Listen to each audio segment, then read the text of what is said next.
HP LaserJet Enterprise M607, M608, M609 13, A2, 13, A3, 13, A4, 13, A5 Tray 2, Tray 3, Tray 4, Tray 5 Paper jam. The following information describes how to clear a paper jam in trays 2, 3, 4, or 5. When a jam occurs, the control panel displays one of the following messages and an animation that assists in clearing the jam. Pull the tray completely out of the printer by pulling and lifting it up slightly. Remove any jammed or damaged sheets of paper. Reinsert and close the tray.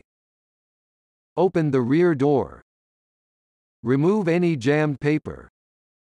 Remove the fuser by grabbing the two side latches and pulling the fuser straight out of the printer. Caution! Caution, the fuser can be hot while the printer is in use. Wait for the fuser to cool before handling it. Remove any jammed paper from the fuser opening. Reinstall the fuser. Close the rear door.